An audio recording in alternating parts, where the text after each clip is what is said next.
Hello viewers, I'm SB and welcome back to Darkest Dungeon. So, we have to be concerned about this, but it's not really anything I can do anything about. I guess we're just going to encounter bloodsuckers out in the world. This is going to be the way of things. This is our life from now on. Yeah, take a break, Doug. You're good for now, man. Alright, so let's go looking for trouble. Okay, I actually really like the Eldritch Killing Incense. I think this is a very valuable trinket. So, let's assemble a party. We have a whole bunch of new crew members. We'll bring our guy here, the Occultist. I love the Occultist. The Occultist is one of my favorite classes. It looks like we might want to adjust his skills a little bit. So he has Sacrificial Stab. As long as he's not in the back slot, he can shank people with his knife. Because he is mostly intended to be a sort of a spellcasting class, the stab has not amazing base accuracy, but it does have pretty high crit chance, and it does do pretty good bonus damage against Eldritch. And we will be encountering a number of Eldritch monsters out here in the Cove. So let's throw him over here. He also has this ability, Weird Reconstruction. Heals for maybe a lot. The average value of this heal is higher than the average value of the Vestal's heal, and obviously the maximum value is extremely high. It's great when it crits, but it has the twin weaknesses of one being unreliable. Sometimes when you desperately need to get somebody off of death's door, it will heal them for 0.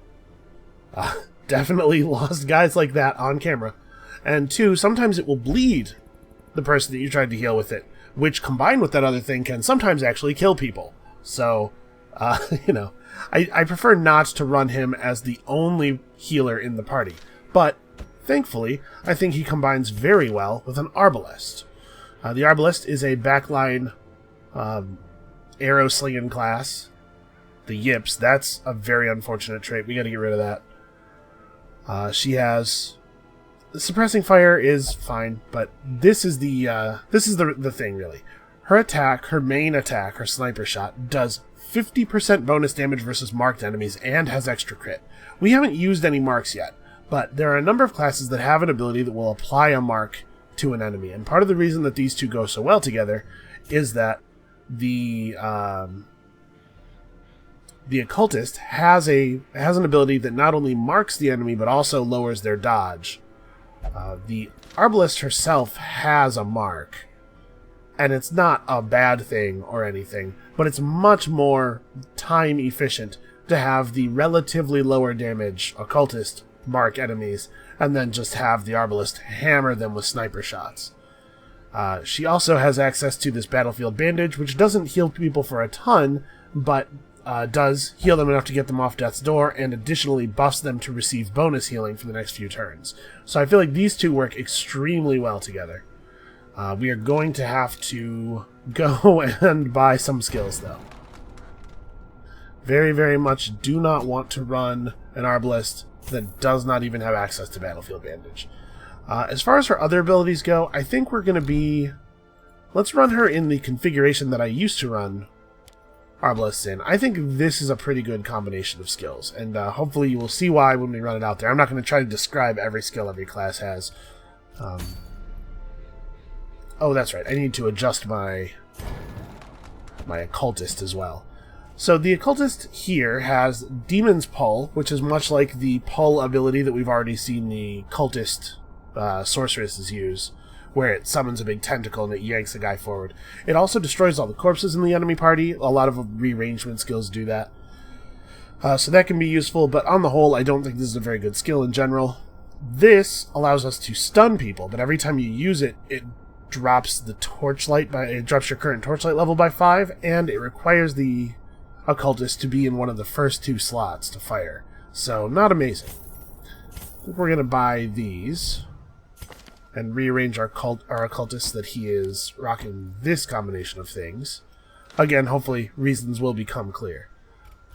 We will also pull our new Hellion, who has acceptable skills. Actually, I'm probably going to buy this.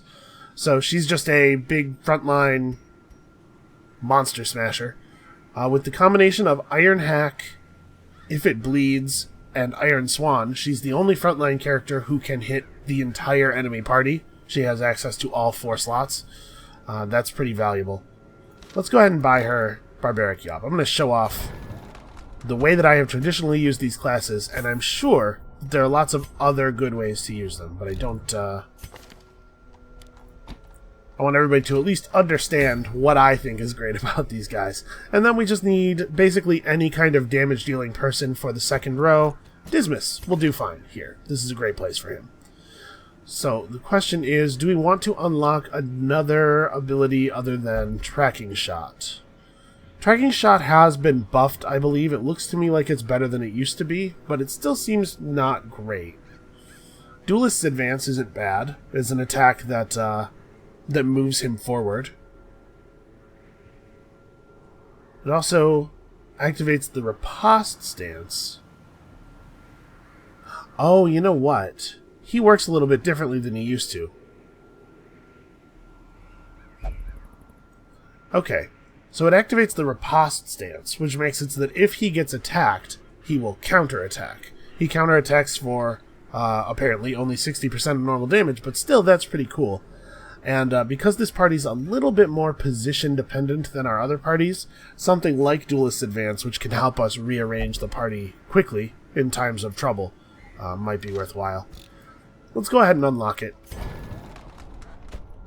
It is not a skill I have traditionally taken, but I like it. It's neat. It's a cool idea. Alright, we'll do something like this. Alright, now we're actually prepared. Let's get out there. Alright, in the Cove, a little bit of bandaging is a good idea. The Arbalest brings 1 free bandage. We're going to supplement that with an additional bandage.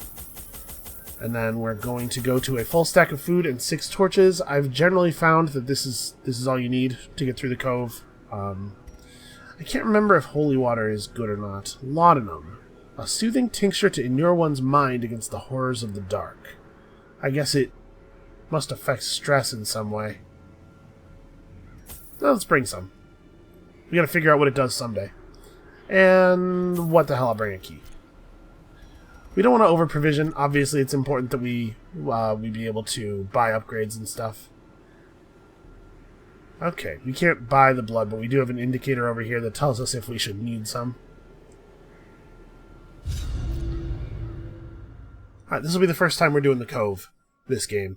The Cove is a place that can be pretty dangerous, but also has some of the better interactables in the game, and also the enemies here have a serious weakness to bleeds, which usually works out pretty well. Oh. Well, that's no good. We have to complete 100% of room battles to finish our mission, and I bet you we're going to have to go both ways here. Not totally ideal. Blockage right away, huh? I'll tell you what. Why don't we go the other way? There is a small chance that all of the room battles will be over here. Very small. It's not a great start. Possessed by evil intent. There's a small chance that all of the room battles will be over here. Oh, shoot. I don't remember what you're supposed to use on this. You'll have to forgive me. I'm a little bit rusty. Shoot. It's not bandages, right? No. You can... medicinal herbs, maybe? Oh, I should have brought medicinal herbs. Probably what this will do when I touch it is make me bleed. But it has a chance to relieve some stress. And if you have the right item to use on it, I remember it being very good. Frame rate looks a little jerky. I'm not 100% sure what's going on with that. Sorry. Sorry if that is coming through and is annoying. Okay. These... I don't think I want to touch. Something... Listen, I have vague memories of a lot of these curios from, a year and a half ago or whenever it was that we played last. And something about this shape is filling me with dread. I'm just not going to touch it. I'm going to listen to that little voice in the back of my head. I almost never do that. You probably will appreciate it. So it sure looks to me like we're not going to be completing all of the room battles on this side.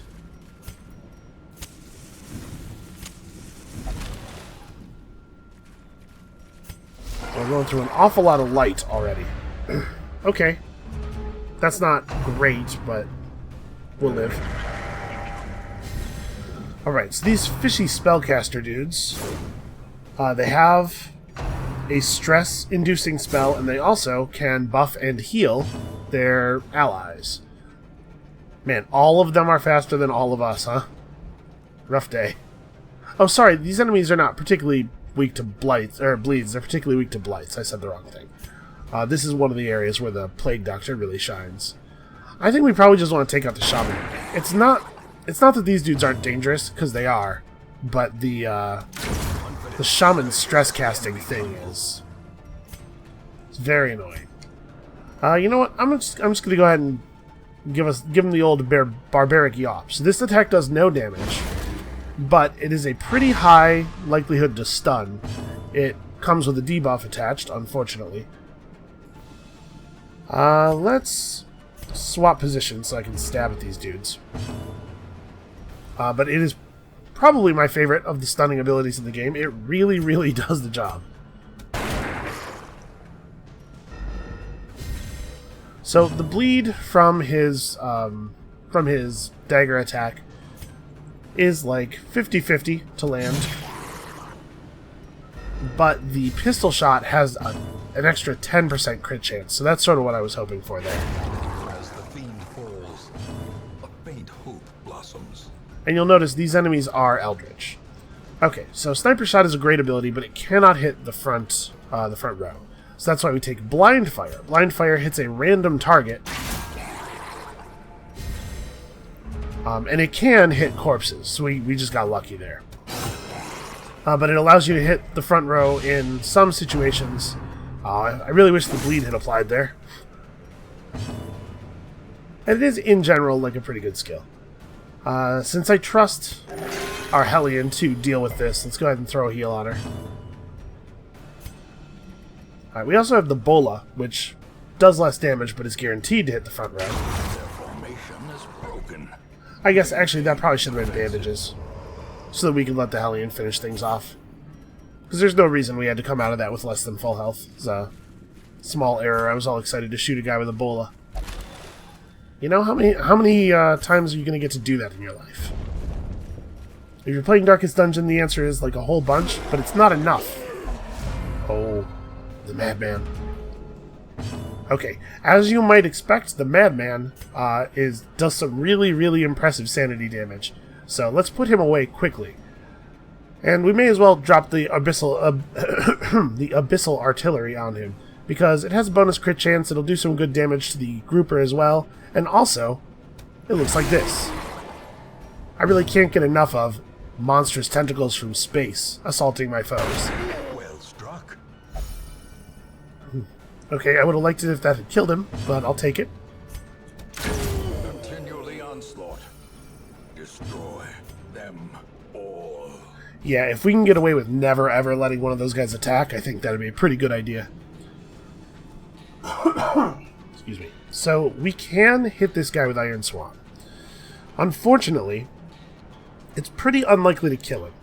The other option we have is Barbaric Yawp, preventing these guys from acting this turn. But they will get to act next turn, and they might be able to hit us right away.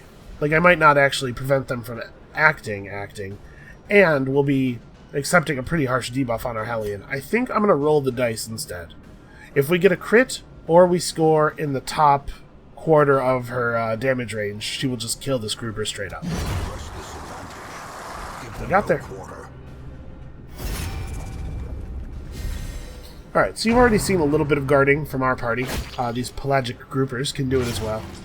It is exactly as annoying as you would think, and they have pretty good prot. Obviously, part of the prot is from the ability, but they have pretty good base prot as well. What we can do is try to stick a bleed on him.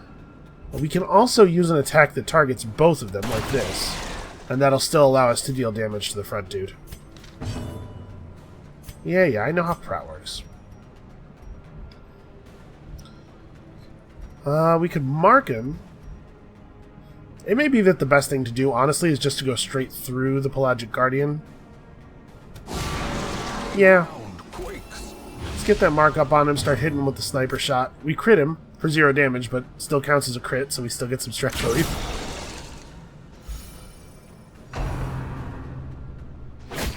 Things are going okay so far. I'm feeling pretty good about it. If we stun him, the guard will also stop working. It's true, my hero is bleeding. We are not, I think, going to apply the bandages. I'm going to save those for a more dire situation. So this will do 3 to 5 with a 10% chance of critting. Should I just yawp? Yeah. The yawp is usually going to stun both the targets. It is a pretty powerful ability.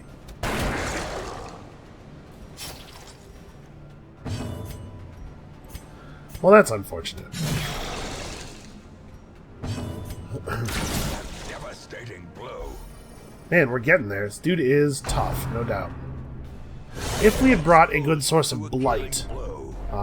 ouch. If we'd brought a good source of blight, that's a really good way to get rid of a lot of the creatures in the Cove. The Plague Doctor does very well here. So, let's talk a little bit about health. I've been saying that I care a lot less about my hero's health than about their stress. It's much more likely that you will have a cascade failure occur because of an overstress than because somebody took some damage. Basically, I think you should heal a hero when they are in imminent danger of dying, and basically only when they are in imminent danger of dying. That said, I think we're reaching that place. These guys hit hard enough that I'm concerned for her, and our speed is close enough to the speed of this guy that I don't feel that I have a great prediction for what's going to happen over the course of this battle. So we could throw out the plus 15% damage versus Eldritch thing and try to take this guy down, but we'll only kill him on a crit. I think I'm just going to throw a heal. Yeah. It is almost always the case that if you can remove an enemy, from combat, it is better to do that than it is to heal. Okay. Your healers should spend most of their time punching people, basically. So she's got a 1 in 4 chance of hitting him, or I could just have her throw a bandage out. The bandage is not great. We could hit the bola, which is guaranteed to hit him, but is not going to do a lot of damage. Still, though, guaranteed damage is probably what we're looking for here.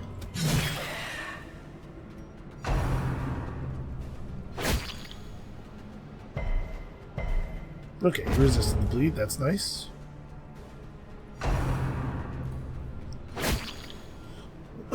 Okay, well, he's now made a tactical error. He has shown us that we are not in any grave danger for the rest of the round. So I think I'm going to try to get a heal off here. Who needs it? Sedated. Yeah.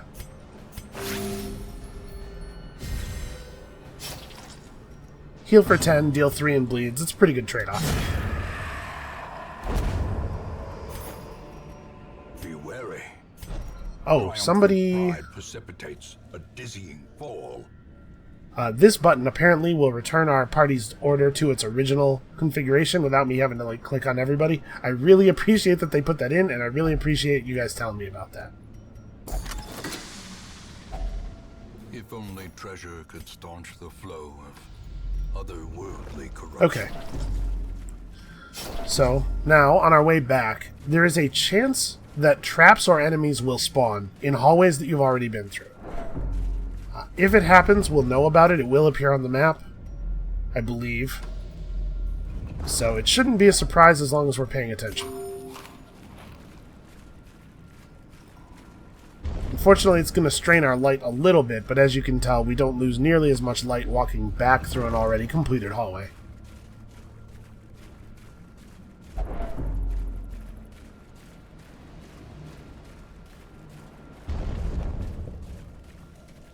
Alright, the reason I went this way first when confronted by the obstacle is that there's a situation, right, where all of the fights are on this side of the map.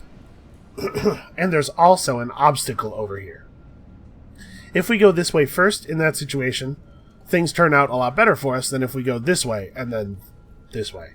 But if that's not the situation, going this way first isn't any worse than going left and then going right. Another mariner, another misfortune. So we try to imagine all of the possibilities and then optimize for solutions that are the best across the set of possibilities, basically. I'm still not going to touch that because I'm pretty sure it's bad. Alright, this could be dangerous. So these guys have 2 attacks. They have this sword attack, which they can use if they're in one of the front 2 ranks, and it targets one of the front 2 ranks. And they also have a spear attack that they can use if they're in one of the back 2 ranks, and I believe it can only target the back 2 ranks. It does damage, and I think it pulls people forward, so that can be particularly annoying. All of this is to say that I think this guy should be our first target.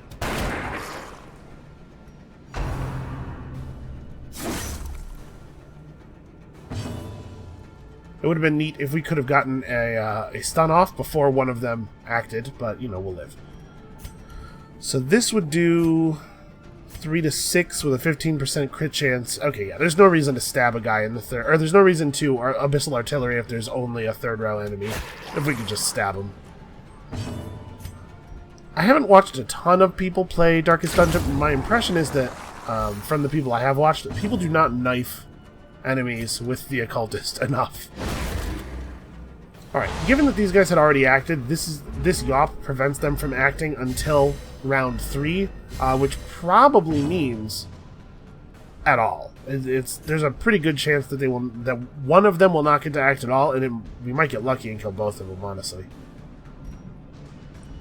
I don't think I'm going to go for the heal. It would really, really be better if we could just kill both of them. Looks like it's not going to happen.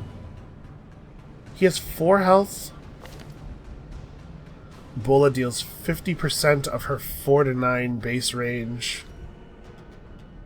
It's possible, right, that we have the Hellion attack this guy and still kill this guy with the Bola. And if we kill this guy with the Hellion, it's going to be hard for the Arbalest to get a good shot off, because the only person remaining will be the front row guy. They're both at 50% stun right now. Actually, Barbaric Yop has a 125% base chance to work. It's still pretty likely. Yeah, you know what? Let's just Yop again. There's a 75% chance of restunning each of them. Yeah, okay. So let's just kill this guy outright then. Barbaric Yop is maybe a little bit overpowered. But we will definitely be throwing a heal this turn. Well, yeah, let's just attack. I was considering maybe we don't attack with her to try to give ourselves a little bit better odds of getting the heal off. I'm a little nervous about throwing the heal with him because I don't think the Arbalest will get the kill. I was really hoping that the Arbalest would go first. Because if we stab this guy with the Occultist, we probably do get the kill. You're missing 7 health. I don't know. The odds of the Occultist healing for more than this thing hits for are pretty good, is what I was about to say. Alright, so assuming that damage is distributed linearly over the damage range, we're going to hit 85% of the time and then get a kill on 20% of those hits. Or we could go for the blind fire, hit and probably kill on a third. This kills on a third of our hits. We'll target this guy. 70% of those hits will connect, and then 5, 6, 7, 8, and 9 are lethal damage values, but that's only 5/6 of our damage range. So I actually think the Bola is more likely to lead to a kill. However, neither of them are very likely to lead to a kill, and that being the case, it might be better to just throw the bandage and, like, honestly, her attacking may not change whether or not this guy gets a turn. Yeah, I think we're in that case. If he goes first on the next turn, he probably gets to hit somebody, and if one of us goes first, we probably get the kill. Alright, give me all that loot. I earned it through math. The blackest of fates. Oh hey, we read part of this story already. The assault was overwhelming. With Cuthbert slain and as Boleyn fell, I was driven by rage. I leapt and drove my axe into the creature's many eyes. Purple. Is that Ichor or Ichor? I actually don't know. Splashed my face and my very soul shook as it bellowed. The only thing I can recall after was falling swiftly into blackness. Oh, I know what they're talking about. Yeah, I know exactly what they're talking about there. We're probably going to meet that thing. I mean, I hope we're going to meet that thing. It has all the good treasure. Okay, this is a good place for holy water. Did I remember to bring holy water? I didn't. Oh, hey, we haven't used our laudanum yet either. Okay, so this is dangerous. First of all, the occultist is fairly soft as a target, and so these guys hitting him is a great danger, and then also our party order getting screwed up would be bad. So again, let's focus in on the back row for now. Oh, that was silly. I should have attacked the one in the very back, because Iron Swan is a much more powerful attack than If It Bleeds. If It Bleeds obviously makes it up in the application of the bleed effect, unless, of course, it doesn't, because you're attacking something that is resistant to bleeds. I still think I do Iron Swan because it's so much more powerful, and then we throw out the Abyssal Artillery, and whichever one of them the Arbalest can kill, she does kill. Actually, she does 4 to 9 damage. Yeah, as it is right now, she's not super likely to kill one of them. And there was a chance of a crit, allowing us to maybe kill both of them. Ah, that feels good. Okay. So now only Dismas and Kusi? Okay, Kusi is... First of all, Kusi's a bad name, and secondly, that's kind of similar to one of the dudes we already have in the party, isn't it? One of our Houndmasters is named something kind of like that. Alright, I think a lot of people would probably have argued that you should heal the rogue, since the rogue is very injured, but seriously, preventing enemies from attacking is way better than healing after they attack. Let's take these dudes off of the screen, and then worry about our health.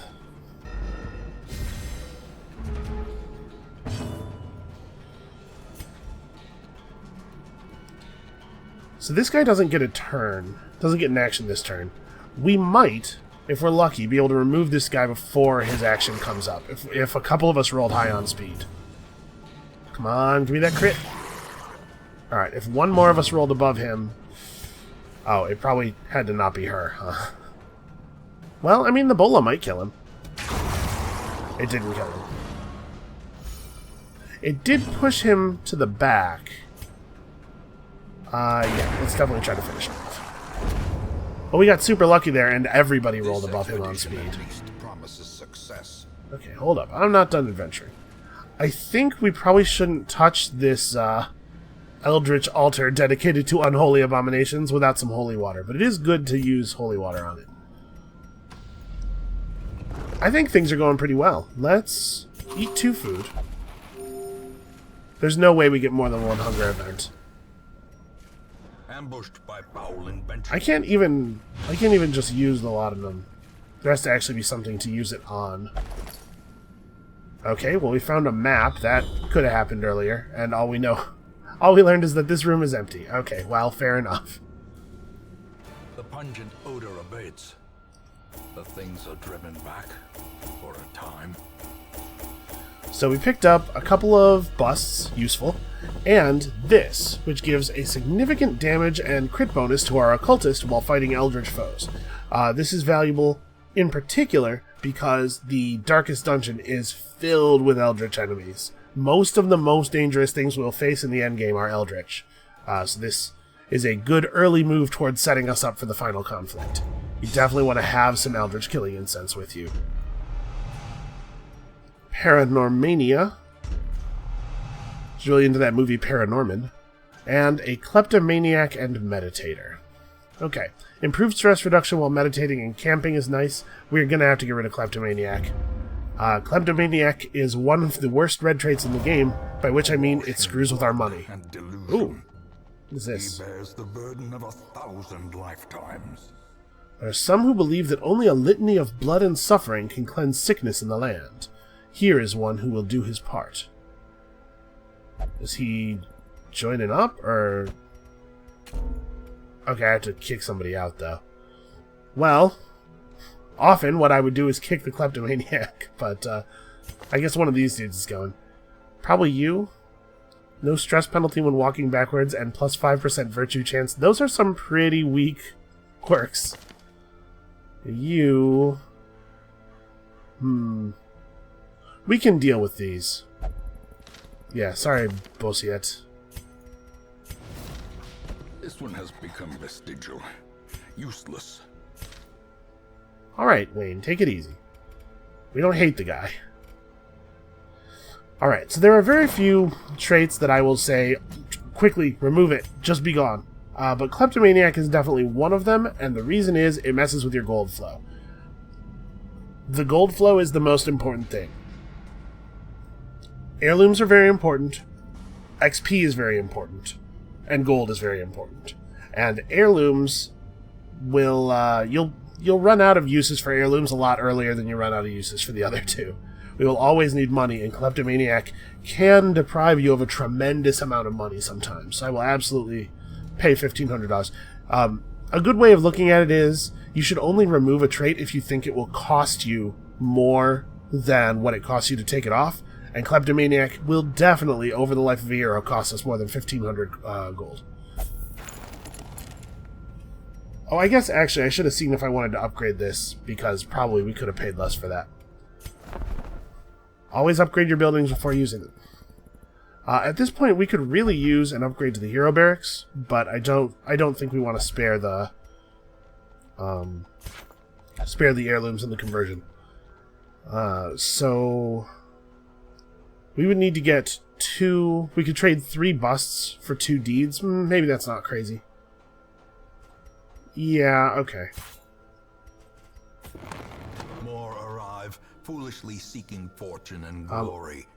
We will probably not upgrade Stagecoach Network again, but Hero Barracks obviously we want to take to its full as soon as possible. So let's just grab all the new dudes. To fight the abyss, one must know it. Alright, we just picked up a Jester. This is the only new class among the ones we picked up. I do not love the Jester. I know that there are people online that swear by him. He has some fancy abilities, but frankly, he takes a lot of, in my opinion, he takes a lot of setup. And if you do everything right and you get the most optimal situation for him, he performs about as well as some of the other classes do without a tremendous amount of setup. So I do think he's pretty weak, but that's based on the last time I was playing. There have been balance changes between then and now, so we'll give him his fair shake. Maybe he'll impress me. And what is this? We have a Flagellant. This is the new class. So he doesn't eat if his stress is above 50. That could be run saving. Sometimes that's very valuable. He bleeds easily, and his range damage isn't so good. Does he have ranged attacks? No. All of his attacks are melee only. So this scattering does absolutely nothing. His armor is just his sinner's flesh. Fantastic. Okay. So what's his deal? A melee attack. He has to be in the front 2. Use it on the front 3. It inflicts a pretty serious bleed.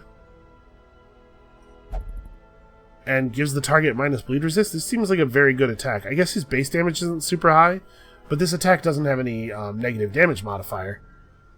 Rain of Sorrows. Hits the back 2. Bleeds them for 2. Okay, this does very little impact damage, but bleeds them 2 points per round for 3 rounds. That's cool. Exsanguinate. Puts a bleed on somebody, and then heals him for 1/3 of his max HP, but also significantly debuffs him.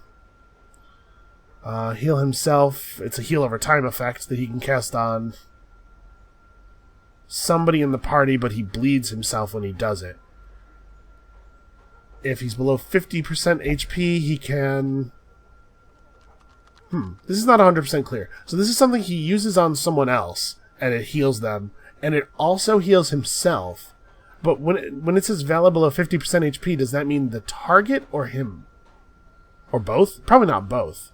But is it that the target has to be below half, or this guy has to be below half? I guess we'll find out. And it also significantly debuffs him. Endure 1, he has a stress reducer that's for other people that also stresses him out. And Suffer. He can transfer bleeds or blights, and he can clear the mark affliction. I'm assuming that you cast this on somebody else, and it transfers the bleed and blight to the flagellant. That's actually really interesting. It seems like this guy should be pretty good with a Plague Doctor backing him up. There's a lot of powerful abilities here that bleed him, and then you could clear them off with combat medicine, maybe? This also gives plus 30% prot and plus 4% death blow resist, which is an unusual trait. Okay, well, we'll give this guy a go. He seems like he might be cool. We still haven't unlocked our Nomad Wagon. Is there anything else that is really pressing? Dudley, what have you done? Dudley has been inspired with holy worship and wishes to remain in prayer. That's very annoying. If we had one more bust, we need another crest, too. We could really need to buy a second slot in the transept, man. So Vaughn will only pray for stress relief. We could remove this. I don't know if that's a great use of our gold. I think we might just leave this guy in town for a little while longer. So how much stress are you at? You're at about 50. We could probably stand to pull you from the... Alright, you see, this has become locked in. Once a negative trait is locked in, it's tremendously more expensive to remove. I'm not too worried about that one. Stress increasers are a bummer, but they're mostly conditional. A little hope, however desperate, is never without worth. And so they usually don't end up spreading that much stress. And you can manage your stress. Stress is not necessarily the end of the world. You have a Torn Rotator. Yeah, I don't really care about any of this stuff. And you are at 34 stress. So if you let a hero sit in town, they lose a little bit of stress over the course of the week. So I think we probably don't need to actually pay money to de-stress her. We'll just leave her in town once more, and then she'll be ready to go. Honestly, I wouldn't even feel bad about taking her out. So what's up next? We can go into the Darkest Dungeon whenever we want, to be clear. We don't have to wait until we're... and we don't have to wait for anything in particular. So... it's really up to us. We just have to get powerful enough. I don't know that we necessarily need to be level 6, but we definitely, at the very least, need to be level 5, because level 5 is when you unlock the final tier of weapons and armor and skills. That's interesting. That's a new trinket I've never seen before. It gives you bonus stats if you are wasting from your Crimson Curse. We gotta get one of these, invitations. I wonder if one will just show up when we get somebody to high enough level, or what? Alright, well, it looks to me like... What's good? None of these items... This isn't bad. Grave Robbers are pretty cool. Unfortunately, the Grave Robber only has, I believe, one stun skill, and it's not a great skill. Yeah, alright. Well, I don't know what we're going to do next. None of these trinkets are really calling to me. But come back next time. We're going to head out, probably to the Cove again? I don't know. And hopefully come back to find an invitation from the aristocracy waiting for us. And we'll see you then.